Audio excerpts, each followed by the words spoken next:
filo di Arianna. Tanto tempo fa viveva in Grecia un coraggioso e giovane principe di nome Teseo. Era figlio del re Egeo che governava la bella città di Atene. Un giorno, mentre Teseo si trovava al porto, vide un gruppo di persone in lacrime. 7 giovani e 7 fanciulle con le mani legate stavano per essere imbarcati su una nave dalle vele nere. «Chi è quella gente?» chiese Teseo a un marinaio. «Sono le famiglie delle 14 vittime che vanno al sacrificio. Vedi quei 7 giovani e quelle 7 fanciulle? Stanno per essere mandati a Creta. Povere anime. Che pena mi fanno». «Ma perché? Cosa accadrà loro?» «Dio ti benedica, ragazzo. Non lo sai? Verranno dati in pasto al terribile Minotauro che vive nel labirinto». Teseo aveva sentito parlare del Minotauro, l'orrendo mostro con il corpo di un gigante e con la testa di un toro. Aveva corna terrificanti, denti enormi e viveva in un labirinto nei sotterranei del palazzo di Creta, cibandosi di esseri umani. I corridoi del labirinto erano così numerosi che chiunque vi entrasse non riusciva più a uscirne. Teseo corse al palazzo da suo padre. «Padre!» gridò. «Ho appena visto 14 giovani ateniesi trascinati a bordo di una nave diretta a Creta. Perché dobbiamo sacrificarli al Minotauro, quel terribile mostro?» «Perché, figlio mio, molto tempo fa ci fu una guerra fra Atene e Creta. Atene venne sconfitta e da allora dobbiamo pagare un tributo a Creta ogni 7 anni, un tributo in vittime umane. Se non mandiamo questi 7 giovani e queste 7 fanciulle al Minotauro, il re di Creta aprirà di nuovo le ostilità contro di noi e le vittime saranno ben più numerose». «Ma se qualcuno uccidesse il Minotauro?» «Nessuno fino ad oggi è uscito vivo dal labirinto. Chi vi si avventura si perde nei suoi meandri o viene ucciso dal Minotauro». Teseo corse di nuovo al porto, verso la nave dalle vele nere dove i 14 giovani attendevano tristemente di partire. Le loro famiglie e i loro amici erano ancora là sulla banchina, in lacrime. «Ateniesi!» gridò forte Teseo. «Non piangete più! Verrò con voi e ucciderò il Minotauro!» E con queste parole Teseo salì a bordo della nave che salpò per Creta.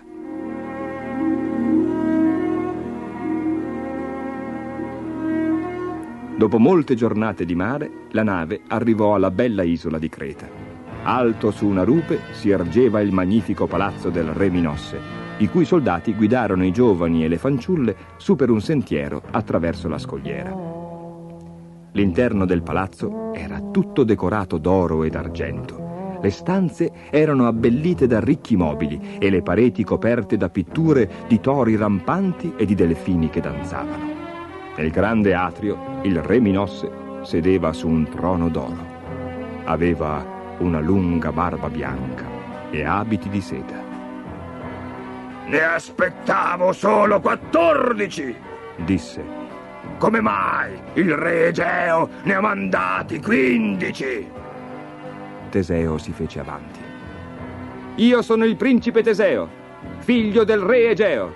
Sono venuto per uccidere il Minotauro e liberare il mio popolo da questo terribile debito». «Parole coraggiose!» lo schernì il re con un sorriso malvagio. «E visto che sei così impaziente di incontrare il mostro, domani sarai il primo uomo a entrare nel labirinto». In un angolo della grande sala si trovava la bella principessa Arianna. Quando vide Teseo, si innamorò subito di lui. «Devo aiutare questo bel giovane coraggioso», pensò. Quella notte stessa scivolò nella sua stanza. «Principe Teseo», sussurrò, «non posso aiutarti a uccidere il Minotauro, però posso aiutarti a uscire dal labirinto. Ti prego, accetta il mio aiuto o morirai». Grazie, principessa, rispose Teseo. Lo farò. Allora, prendi questa spada e questo gomitolo di filo e nascondili sotto la tua tunica. Quando entrerai nel labirinto, lega un capo del filo alla porta e srotolalo via via mentre prosegui nei corridoi bui. Se riuscirai a uccidere il Minotauro, questo filo sarà la tua unica speranza di ritrovare l'uscita. Io ti attenderò davanti alla porta, perché poi dovrai portarmi con te ad Atene. Mio padre mi ucciderebbe se scoprisse che ti ho aiutato a fuggire. Farò tutto ciò che mi hai suggerito, rispose Teseo, che si era già innamorato di lei.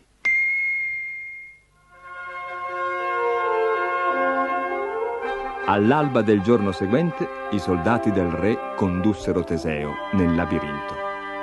Quando la porta si richiuse dietro di lui, si trovò immerso nell'oscurità. Allora prese il gomitolo da sotto la tunica e ne legò un capo alla porta. Toccò con le mani le pareti. Erano di roccia ruvida e pungente.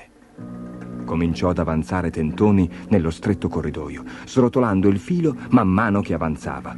Più avanti, alla fioca luce proveniente da una fessura, poté vedere mucchi di ossa e teschi sparsi tutti intorno. A un tratto, un terribile ruggito echeggiò nei corridoi. Teseo udiva i tonfi sordi dei passi del mostro che si avvicinava. Improvvisamente la spaventosa creatura gli balzò addosso, mugghiando e ruggendo. Ma il principe lo scartò con un balzo, appiattendosi contro la roccia. Di nuovo il Minotauro si avventò contro di lui e questa volta Teseo gli sferrò un tremendo colpo al petto. Il mostro cadde all'indietro stordito e il coraggioso principe lo afferrò per le enormi corna aguzze. Il Minotauro ruggì di nuovo, digrignando i denti. Fu allora che Teseo sguainò velocemente la spada e la affondò 3 volte nel cuore della bestia, che con un ennesimo spaventoso ruggito crollò al suolo e giacque senza vita. Nell'oscurità Teseo cercò il gomitolo di filo che gli era caduto. Lo trovò e arrotolandolo via via che rifaceva il cammino inverso, si fece strada nei corridoi bui e ventosi del labirinto fino a raggiungere la porta dove Arianna lo aspettava.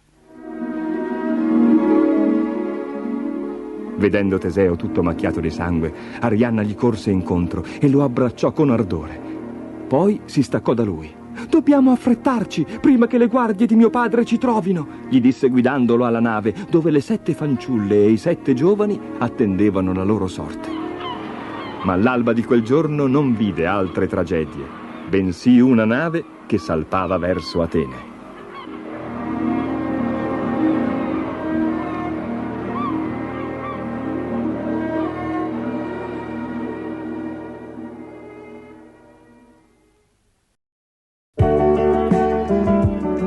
Chi è il più forte?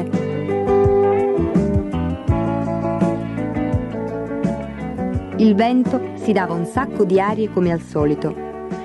Io sono il più forte di tutti. Posso sradicare gli alberi e coprire di neve le montagne. Posso fracassare le navi sugli scogli e scoperchiare i tetti delle case. Io sono più forte di qualunque cosa. Il sole, che stava passando di lì, sorrise fra sé. Io sono più forte di te, stupido vecchio sole, continuava il vento con tono di scherno. Di chi? Di me, sorrise il sole. Ah no, penso proprio che tu ti sbagli, caro signor vento. Ma cosa puoi fare tu? Tu, arancia fuori misura, ti sfido a dimostrarmi la tua forza. Va bene, acconsentì il sole. Lo vedi quell'uomo laggiù? Io scommetto che non sei nemmeno capace di sfilargli il gilet prima che prenda l'autobus. Il vento rise borioso e sbuffò. Parli di quell'esserino insignificante? Oh, lo spoglierò in men che non si dica. E il vento prese a soffiare così forte che i vetri di tutte le case della strada tremarono. Ma vedendo il brusco cambiamento di tempo, l'uomo tornò di corsa a casa a mettersi il soprabito.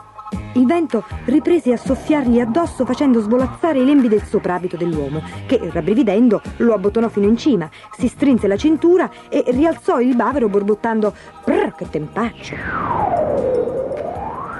Il vento continuò a soffiare a più non posso sull'uomo, che, lottando contro la sua furia, si affrettò a montare sull'autobus.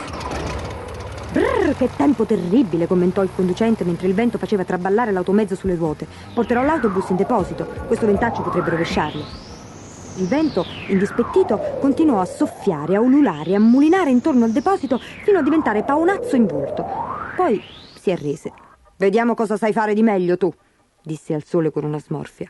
«Tu, che credi di sapere tutto». E il sole cominciò a brillare. Appena il vento smise di soffiare, l'autobus uscì dalla rimessa e riprese il suo cammino verso la stazione. «Uffa, che caldo!» dicevano i passeggeri scendendo dall'autobus. Il sole continuò a brillare e l'uomo si sbottonò il soprabito e si asciugò la fronte. «Che tempo curioso», pensò riparandosi sotto la pensilina. Il sole picchiava più non posso e l'uomo si tolse la giacca e si allentò la cravatta. «Uffa, che caldo!» disse sbottonandosi il gilet. Il sole splendeva sempre più finché fece addirittura sciogliere l'asfalto della strada. «Uffa, ma fa davvero caldo», disse l'uomo gettando un'occhiata agli altri passeggeri. Erano tutti accasciati sulle panchine della stazione e si sventolavano con i giornali. «Uffa», ripeté l'uomo e si tolse di dosso il gilet. Il vento a questa vista non poté resistere. «Accidenti!» brontolò sbuffando di rabbia e allontanandosi in fretta. «I soliti raccomandati! Gli uomini hanno sempre avuto un debole per te!»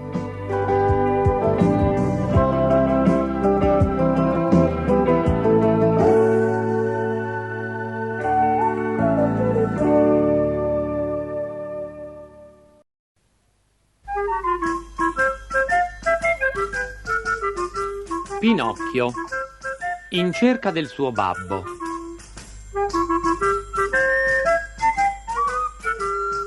Nel paese di Acchiappacitrulli c'erano strane leggi. Gli onesti dovevano stare in galera e i malandrini fuori. Pinocchio venne liberato soltanto quando dichiarò di essere un forfante e un imbroglione matricolato. Figuratevi la sua felicità. Poteva finalmente rivedere il babbo, ma prima era meglio raccontare tutto alla fata nella casina del bosco.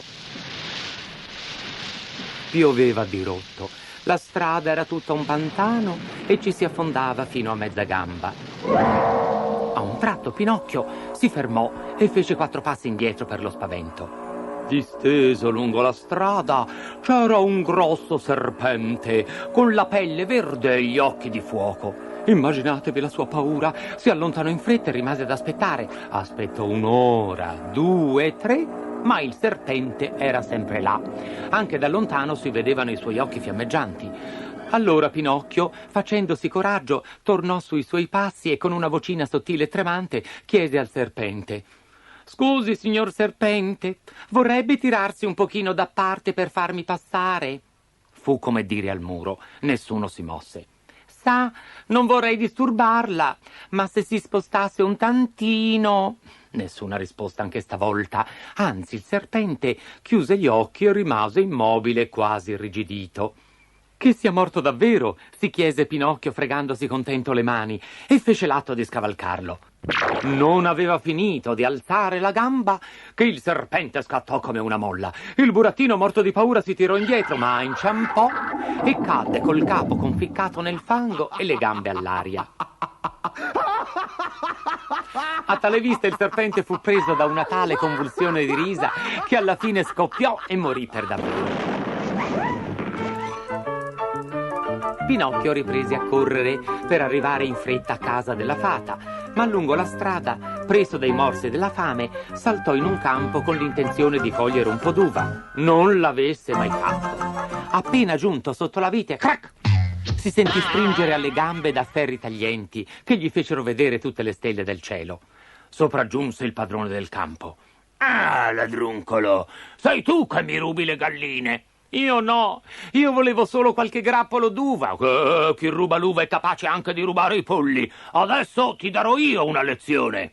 Aperta la tagliuola, afferrò il burattino per la collottola e lo portò di peso a casa. «Siccome oggi mi è morto il cane, mi farai tu da cane da guardia. E ricordati, se stanotte vengono i ladri, abbaia a più non posso». Sfinito e avvilito, il povero burattino, con tanto di collare e catena, si rannicchiò nella cuccia del cane. Stava dormendo saporitamente quando fu svegliato da un pissi pissi di vocine strane. Messa fuori la punta del naso dalla cuccia, Pinocchio vide 4 faine. «Buonasera, Melampo», disse una di esse. «Io non mi chiamo Melampo, sono Pinocchio e faccio il cane da guardia per punizione». «Bene, fa lo stesso. Propongo anche a te il patto che avevamo con Melampo. Una volta alla settimana ruberemo 8 galline e una la daremo a te, a condizione, si intende, che tu faccia finta di dormire e non ti venga l'estro di abbaiare. Ci siamo intesi?» «Anche fin troppo», rispose Pinocchio con intenzione. Le 4 faine, credendosi sicure, andarono di filato nel pollaio e, aperta con unghie e denti la porticina, sgusciarono dentro una dopo l'altra. Lesto come il lampo, Pinocchio richiuse la porticina e la puntellò con una grossa pietra. Poi prese ad abbaiare proprio come se fosse un cane da guardia e con la voce faceva «Bu, bu, bu». Il contadino arrivò di corsa in camicia da notte, entrò nel pollaio e, viste le 4 faine, le rinchiuse in un sacco. «Ah, vi ho prese finalmente!» E poi «Bravo, Pinocchio, sei stato più bravo di Melampo. Per premio ti lascerò andare libero». Ciò detto, gli levò il collare da cane. Pinocchio riprese così la strada maestra. A un certo punto guardò giù nella pianura sottostante e vide il bosco dove aveva incontrato il gatto e la volpe, la cima della grande quercia dove era stato impiccato. Ma guarda di qua, guarda di là, non riuscì a vedere la casa della fata dai capelli turchini. Preso allora da un triste presentimento, il burattino si precipitò nel prato dove una volta sorgeva la casina. Al suo posto c'era una piccola lapide in marmo con su scritte queste parole: «Qui giace la fata dai capelli turchini, morta di dolore per essere stata abbandonata dal suo Pinocchio». Come rimase il povero Pinocchio lo lascio immaginare a voi. Cadde bocconi a terra e dette in un gran scoppio di pianto: «Oh, fatina mia, perché sei morta? Perché non sono morto io al tuo posto, che sono cattivo mentre tu eri così buona? E il mio babbo dove sarà? Oh, fatina, dimmi dove posso trovarlo, che non voglio lasciarlo mai più, mai più. Oh, fatina, dimmi che non è vero che sei morta. Se davvero mi vuoi bene, ritorna viva come prima». E mentre si disperava a quel modo, fece l'atto di strapparsi i capelli. Ma essendo di legno non poté nemmeno levarsi il gusto di ficcarci dentro le dita. Intanto passò su per aria un grosso colombo che gli gridò: «Dimmi, bambino, che cosa fai costa giù?» «Non lo vedi? Piango!» «Dimmi, non conosci per caso un burattino di nome Pinocchio?» «Altro che se lo conosco, sono io!» Il colombo a quella risposta calò velocemente a terra. «Conosci dunque anche Geppetto?» «Se lo conosco, è il mio babbo. Sai dov'è? È vivo!» «L'ho lasciato 3 giorni fa, sulla spiaggia del mare. Si stava fabbricando da sé una barca per attraversare l'oceano. Quel pover'uomo ti sta cercando dappertutto e ora spera di trovarti oltre il mare». «Quanto c'è da qui al mare?» «Più di 1000 chilometri». 1000 chilometri? Oh, potessi avere le tue ali. «Se mi salti in groppa, ti ci porto io».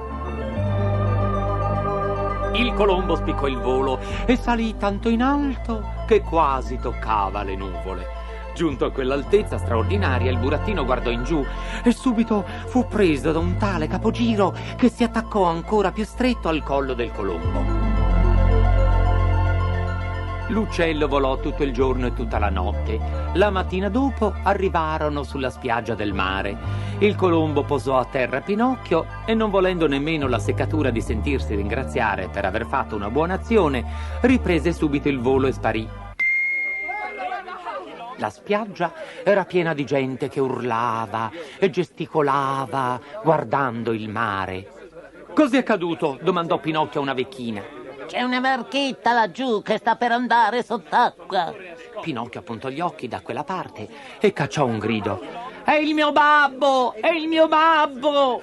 Intanto la barca appariva e spariva, sbattuta dall'infuriare delle onde. Voglio salvare il mio babbo! E Pinocchio si tuffò dall'alto della roccia. Il burattino, essendo di legno, galleggiava facilmente e nuotava come un pesce. Nella speranza di salvare il suo babbo, nuotò tutta la notte. Sul far del mattino approdò su un'isola in mezzo al mare, dove si riposò e fece asciugare i panni al sole. Sapessi almeno dove sono. A poca distanza dalla riva passò un grosso pesce. Signor pesce, permette una parola? Anche due, rispose il pesce, che era un garbato delfino. Avete visto una piccola barca con sopra il mio babbo? Con la burrasca di stanotte sarà affondata. E il mio babbo? L'avrà inghiottito il pesce cane, una bestia terribile, grande e grossa come una casa, con una boccaccia così larga e profonda che ci passerebbe comodamente tutto il treno della strada ferrata con la locomotiva in testa. Mamma mia! Gridò spaventato il burattino e si rivestì in fretta e furia. Doveva trovare il modo di salvare il suo babbo, ma prima doveva placare la fame che lo tormentava. Non mangiava da 24 ore. Si inoltrò nell'interno e dopo un po' arrivò al paese delle api industriose. In quel momento passava per la strada un uomo sudato e trafelato che trascinava 2 carri di carbone. Mi fareste la carità di un soldo? Mi sento morir dalla fame. Non un soldo, ma 4 te ne do, se mi aiuti a tirare questi carretti. Mi meraviglio di voi. Mi avete preso forse per un somaro? Beh, allora, ragazzo mio, mangiati 2 fette della tua superbia e non fare indigestione. Passò un muratore che portava un sacco di calcina sulle spalle. Galantuomo, dareste un soldo a un povero ragazzo che sbadiglia dall'appetito? Vieni con me a portar calcina e invece di un soldo te ne darò 5. Ma la calcina pesa. Se non vuoi faticare, allora divertiti a sbadigliare e buon pro ti faccia.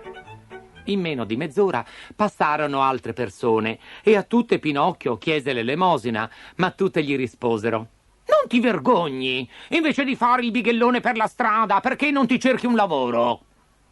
Finalmente passò una donna con 2 brocche d'acqua.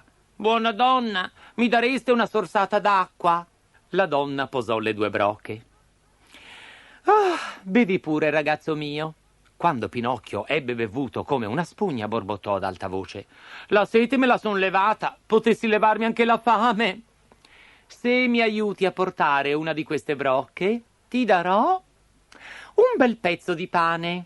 Pinocchio guardò la brocca e non rispose né sì né no. Insieme al pane ti darò un bel pranzetto. Pinocchio diede un'altra occhiata alla brocca e non rispose né sì né no. E dopo ti darò un bel confetto. A quest'ultima ghiottoneria Pinocchio non seppe più resistere e portò la brocca fino a casa. Ecco placati i morsi della tua fame. Non è possibile, la stessa voce, gli stessi capelli turchini. Ma sì, sei la mia fatina. La fata, vistasi riconosciuta, sorrise e lo abbracciò.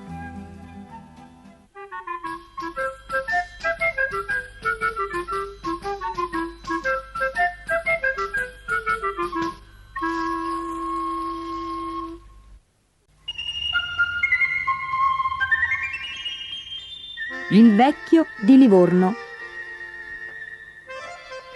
C'era una volta un vecchio di Livorno che a sua moglie disse un giorno: alle 12 in punto una sorpresa ti farò. Lontano, lontano, con la barca me ne andrò. Quell'uomo avventuroso di Livorno si mise in un barile quel giorno, se lo fece tappare e si mise a navigare, perché voleva togliersi ritorno. Fu così che il navigante di Livorno fu sbattuto dalle onde tutt'attorno, fino a una spiaggia ignota di sabbia e di corallo, dove i pinguini gli dissero: buongiorno! Di quello strampalato uomo di Livorno una storia sarà scritta un giorno. Per sventura capitò nel bel mezzo d'un cenone e un cannibale se lo pappò facendo indigestione.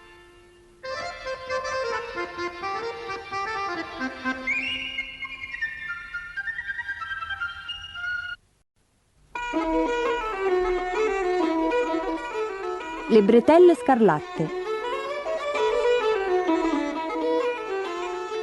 Se c'è una cosa che la gente d'Irlanda conosce bene, sono proprio le abitudini dei leprecani irlandesi. Vi racconteranno che sono loro a fare tutte le scarpe e gli stivaletti che portano le fate. Vi racconteranno che ogni leprecano ha una pignatta piena d'oro nascosta in un luogo segreto. E vi insegneranno che se per caso ne incontraste uno, dovete tenere gli occhi fissi su di lui, altrimenti sparisce. Per questo Pat Fitzpatrick non faceva altro che andare in giro tutto il giorno dicendo fra sé: se mi capita di vedere un leprecano, non gli leverò gli occhi di dosso finché non mi avrà detto dove tiene nascosta la sua pignatta con l'oro. Pat avrebbe fatto meglio ad aiutare di più sua madre a piantare e a raccogliere le patate, piuttosto che perdere tempo dietro ai leprecani e alle pignatte piene d'oro. Però, alla fine, le sue ricerche furono premiate. Un bel giorno, Pat vide un omino non più grande della sua mano che, seduto su un fungo, stava cucendo un paio di scarpe per una fata. Pat rimase a bocca aperta per lo stupore. Una cosa è certa: non gli toglierò gli occhi di dosso, non finché non sarò diventato il ragazzo più ricco di tutta l'Irlanda grazie al suo oro. Quatto quatto, Pat si fece strada tra l'erba e... zac! Imprigionò il leprecano nella sua mano. Ah, ti ho preso! Ora dimmi dove nascondi l'oro. Oh, perché spaventi a morte una piccola creatura come me? Gridò il leprecano mentre il suo cuoricino batteva a precipizio sotto la manona di Pat. E poi, cos'è questa storia dell'oro? Ma che ne so io? Io non ne so proprio niente. Pat strizzò un po' più forte il leprecano continuando a fissarlo. Non fare il furbo con me, capito? Non ti lascerò andare finché non mi avrai detto dove nascondi la tua pignatta piena d'oro. Il leprecano si divincolò forte e, tirando fuori una manina, indicò un punto oltre la spalla di Pat. «Corri, ragazzo, presto! La tua mucca è entrata nel campo di grano!» Pat stava per girarsi a guardare quando all'ultimo momento capì che si trattava di un trucco per fargli distogliere lo sguardo. «Inventane una migliore!» rise scuotendo il leprecano. «Non ti toglierò gli occhi di dosso finché non avrai messo in mano mia la pignatta piena d'oro!» Allora il leprecano scoppiò a piangere in maniera pietosa. «Ah, ragazzo crudele! Ah, ragazzo senza cuore! Te ne stai qui a parlare di oro mentre la tua casa brucia con tua madre dentro!» «Cosa?» Colto alla sprovvista, Pat si fece quasi sfuggire il leprecano di mano e corse a casa. Ma non gli ci volle molto per rendersi conto che si trattava di un altro trucco, e dalla rabbia scosse tanto il leprecano da farlo diventare verde come la sua giacchetta. Va bene, farfugliò infine il povero leprecano. «Ti dirò dove puoi trovare la mia pignatta piena d'oro.» «Sono sicuro che non lo faresti se ti lasciassi libero», gli disse Pat, e togliendogli le bretelle scarlatte gliele legò intorno a mo' di guinzaglio. Il piccolo ciabattino magico guidò Pat fino in cima alla collina, in mezzo a un campo dove fiorivano migliaia di cardi. Si fermò vicino a un cardo che era esattamente uguale agli altri. «Visto che non mi togli gli occhi di dosso, non posso mentirti. La mia pignatta d'oro è sepolta sotto questo cardo. Ma credo che ti ci vorrà una vanga per scavare.» «Ah, un altro dei tuoi trucchi», lo schermì Pat, scuotendolo fino a fargli quasi schizzare gli occhi fuori dalla testa. «Tu pensi che io non sarò mai capace di ritrovare questo cardo fra tutti gli altri che gli somigliano, vero? Ora vedrai.» Slegò le bretelle rosse del leprecano e le legò con un fiocco intorno al cardo. Poi si infilò il leprecano in tasca. E nel momento stesso in cui gli tolse gli occhi di dosso, il leprecano sparì dalla sua vista come un soffio. Ma non gliene importava niente ormai. Corse a casa più presto che poté a prendere una vanga. Era pesantissima e dovette trascinarsela dietro fino alla collina. «Pensava di farmela, ansimava. Beh, non aveva fatto i conti con la furbizia di Pat Fitzpatrick.» Sudando e ansimando, si fermò in cima alla collina per asciugarsi la fronte. Ma quel che vide lo fece quasi stramazzare al suolo. Da ogni cardo penzolava un paio di bretelle scarlatte. Per tutto il campo, a perdita d'occhio, migliaia di cardi e di bretelle scarlatte. Sperare di ritrovare il cardo del leprecano sarebbe stato come pensare di poter distinguere nel mare una goccia dall'altra. Perciò, se per caso vedete un leprecano e pensate di rubargli la pignatta d'oro, farete meglio a non perderlo d'occhio e a non dimenticare la storia di Pat Fitzpatrick e delle bretelle scarlatte.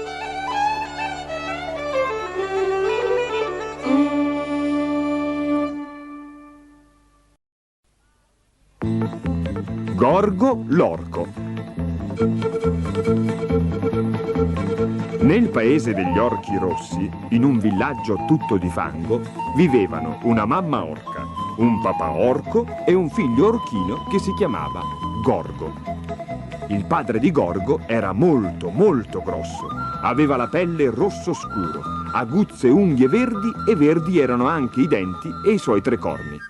Aveva una forza incredibile e una tremenda voce roboante, ma come la maggior parte degli orchi non era molto intelligente. La mamma di Gorgo aveva la pelle di un bel rosso brillante, labbra verdi e scintillanti e un unico corno a righe rosse e verdi.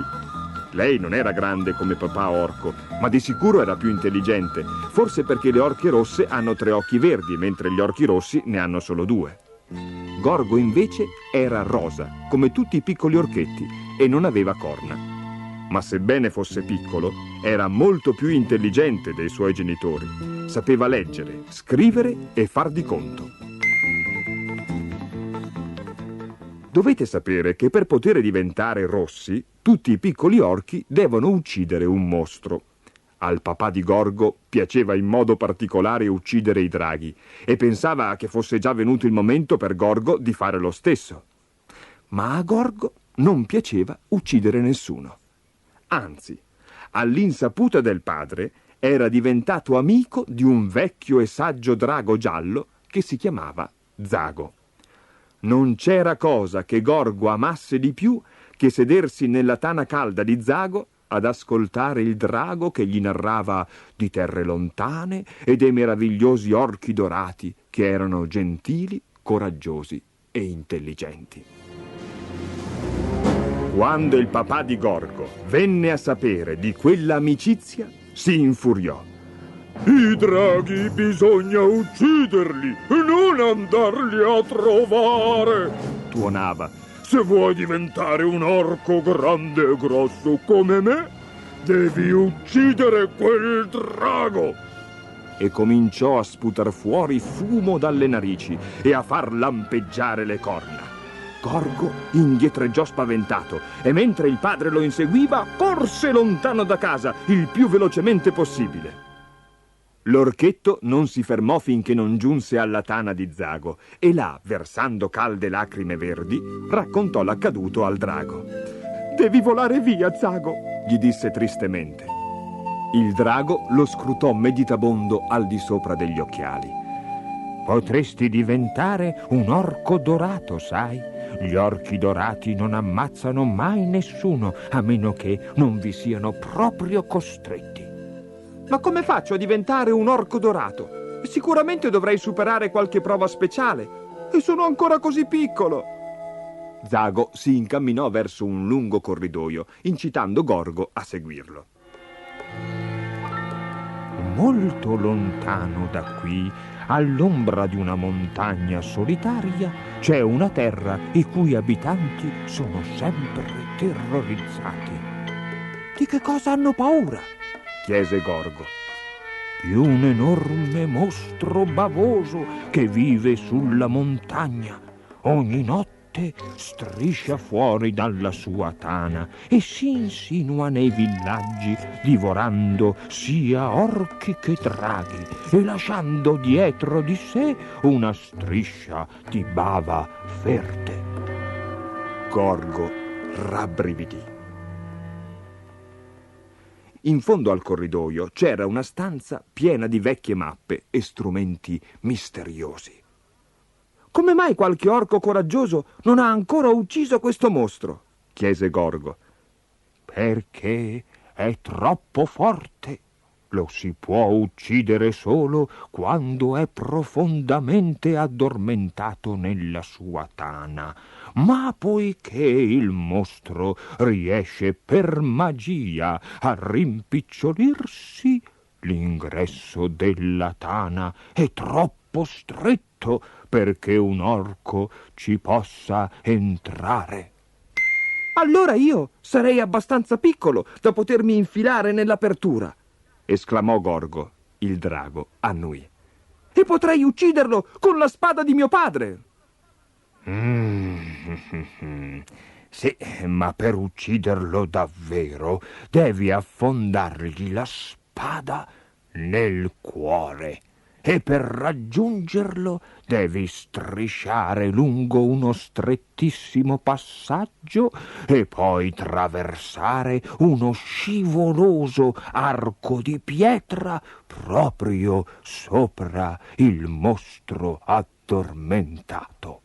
Ci riuscirò, promise Gorgo e corse via a prendere la spada di suo padre.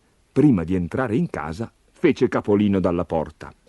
Il padre russava rumorosamente su una seggiola e la mamma non era in casa. Allora, in punta di piedi, si avvicinò alla grande custodia di vetro appesa alla parete, sollevò la spada, se la legò in vita e scivolò via di nuovo. Dopo un po' si trovava in groppa a Zago, che volava sempre più in alto sopra le montagne, in direzione del sole calante. La loro perigliosa avventura stava cominciando.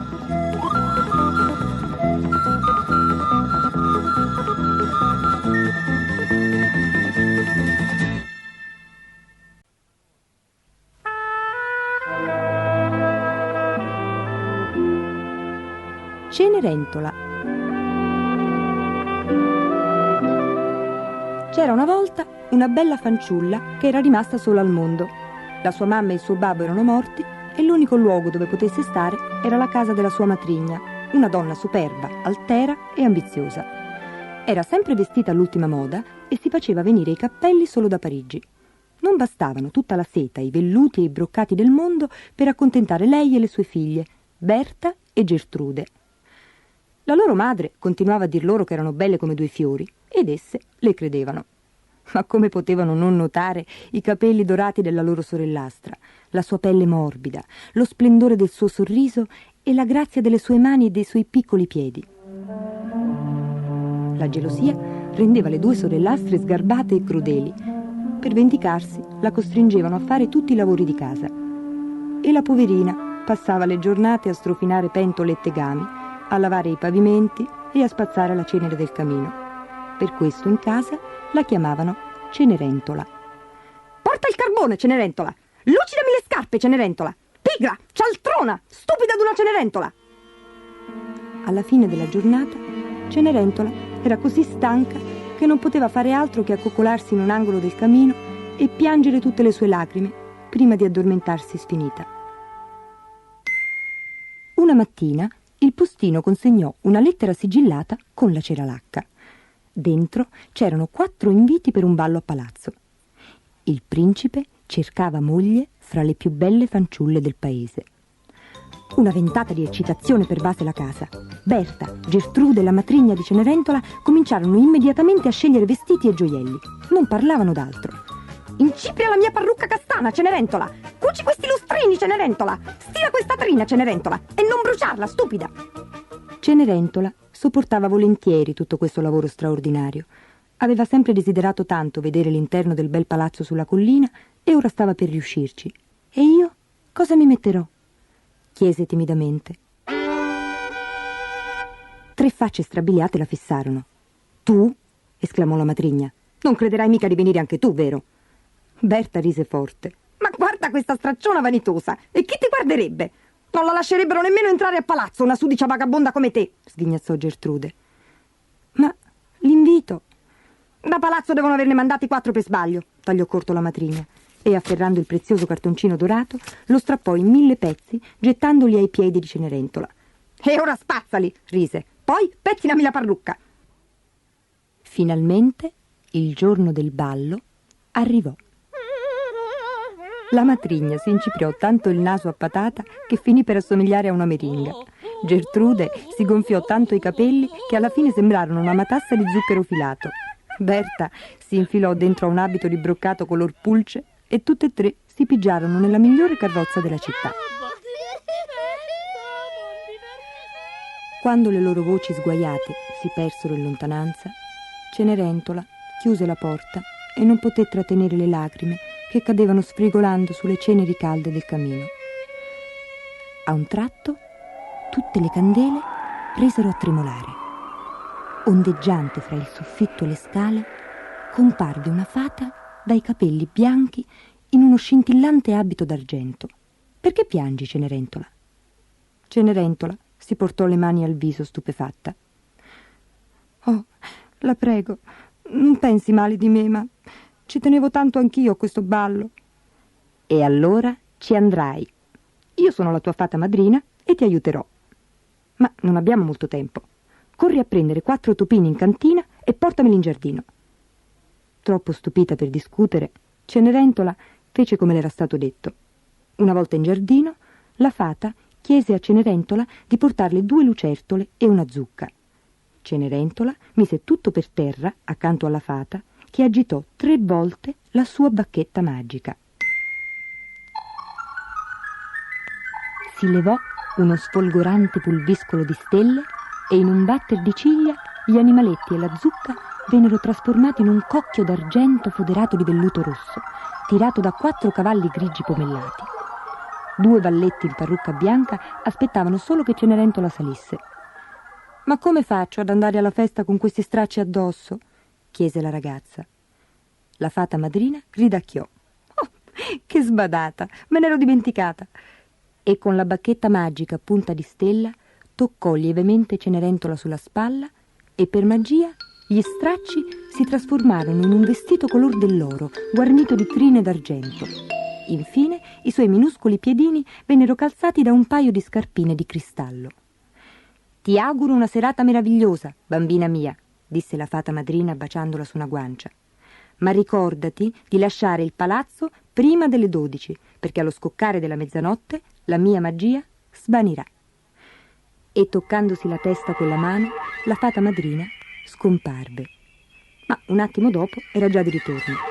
«Oh, che stupida sono! Mi ero dimenticata di questo!» E le tese un elegante cartoncino dorato.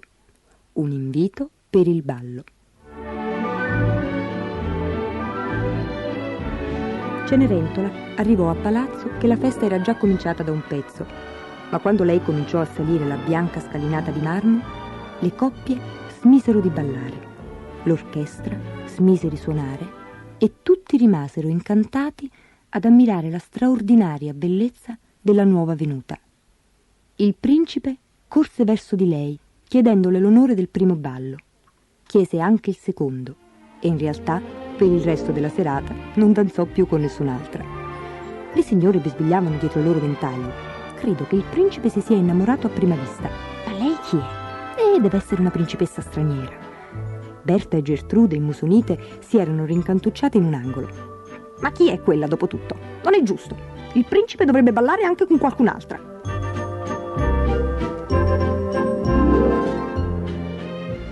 Volteggiando a suon di musica, stretta tra le braccia del principe, Cenerentola aveva completamente dimenticato la sua vita infelice di prima.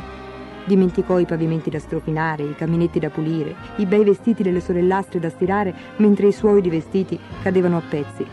Non si ricordava più che il suo bel vestito era fatto di polvere fatata e dimenticò l'avvertimento della fata madrina. L'orologio cominciò a battere la mezzanotte. «Devo andarmene», gridò spaventata. «Ma è ancora presto», supplicò il principe, mentre lei si precipitava giù per la scalinata. La pendola batté il terzo colpo. «Non conosco nemmeno il tuo nome», gridò, mentre lei correva fuori dal palazzo. La pendola batté il sesto colpo. «Io ti amo», confessò il principe aiutandola a salire in carrozza. L'orologio batté il nono colpo, mentre la carrozza correva nella notte, portandosi via Cenerentola. L'orologio batteva il 12° colpo quando il principe, chinando il capo sconsolato, vide brillare sui gradini del palazzo una scarpetta di cristallo. Intanto Cenerentola, stanca e scalza, entrava barcollando in cucina e cadeva addormentata accanto al fuoco. Sulla via del ritorno, quando era ancora a metà strada, la carrozza era ridiventata una zucca e i topi e le lucertole erano scivolati via in un fosso, mentre Cenerentola aveva dovuto proseguire a piedi. Ore dopo, le sorellastre e la matrigna arrivarono a casa svegliandola con le loro voci litigiose. «È tutta colpa di Cenerentola», si lagnava Berta. «Se avesse stirato il mio vestito a dovere, il principe si sarebbe innamorato di me».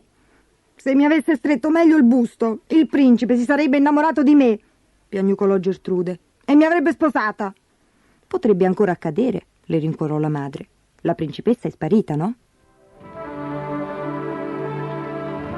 Ma il principe si era messo in testa di sposare la fanciulla a cui apparteneva la scarpetta di cristallo. «È così minuscola, solo lei ha un piedino tanto delicato da entrare in questa scarpina», disse a sua madre. Così, il giorno seguente, la regina fece affiggere un proclama. «Il principe sposerà la ragazza che riuscirà a calzare questa scarpetta». Immaginate che trambusto si scatenò in città quando le fanciulle in età da marito appresero la notizia. «Ah, è mio finalmente», sospirò Berta. «I miei piedini sono così delicati». «Ma se sembrano le zampe di una papera», strillò Gertrude. «Io riuscirò a calzare quella scarpina. Fosse l'ultima cosa che farò in vita mia». La madre rimase in silenzio. Si stava agghindando davanti allo specchio e pensava che sulla sua testa una corona ci sarebbe stata proprio bene. Si udì battere alla porta. Era il paggio del principe che portava la scarpetta su un cuscino di velluto rosso. Berta lo spinse in casa. A me, fammi provare. Prima io», protestò Gertrude. «Se non vi dispiace», si impose la madre spingendole da una parte, «proverò io per prima». Ma sebbene spingessero e strizzassero e cercassero di rimpicciolire le loro dita, nessuna di loro poté calzare la scarpetta di vetro. «Non c'è nessun altro in casa?» chiese il paggio del re. «Nessuno!» dissero in coro tutte e tre. Il paggio lanciò uno sguardo incerto a Cenerentola che se ne stava vicino al fuoco. «Chi? Lei? Ma lei è proprio nessuno, è solo una sguattera». «Il proclama dice che ogni donna del paese deve provare la scarpetta», disse il paggio e si inginocchiò davanti a Cenerentola. Il suo piedino minuscolo entrò perfettamente nella scarpina di vetro. In quel mentre il paggio si volse verso la porta, si tolse il cappello con deferenza e fece un profondo inchino. Sulla soglia era apparso il principe. «L'ho trovato, vostra altezza!» annunciò il paggio. «Non è giusto!» annaspò Gertrude. «Si tratta di uno sbaglio!» gridò Berta. «Ma se non è nemmeno andato al ballo!» strepitò la madre. Cenerentola sorrideva al principe al di sopra delle loro teste. «Devo confessare, mio signore, che il mio abito da ballo era stato preso in prestito e che non posseggo un abito da sposa, ma almeno ho le scarpe da indossare al mio matrimonio». E tirando fuori da un vecchio sacchetto la seconda scarpetta di cristallo, calzò anche quella. Berta diventò tutta rossa, Gertrude fece un rigido inchino, la matrigna ebbe solo la forza di lanciare uno strilletto «Ah!» prima di svenire. Il principe donò alla fanciulla un abito da sposa di raso bianco come la neve e un velo che sembrava una nuvola. Le sorellastre e la matrigna si comprarono dei vestiti nuovi per il matrimonio e finsero di non ricordare più il tempo in cui la chiamavano Cenerentola e la obbligavano a strusciare i pavimenti.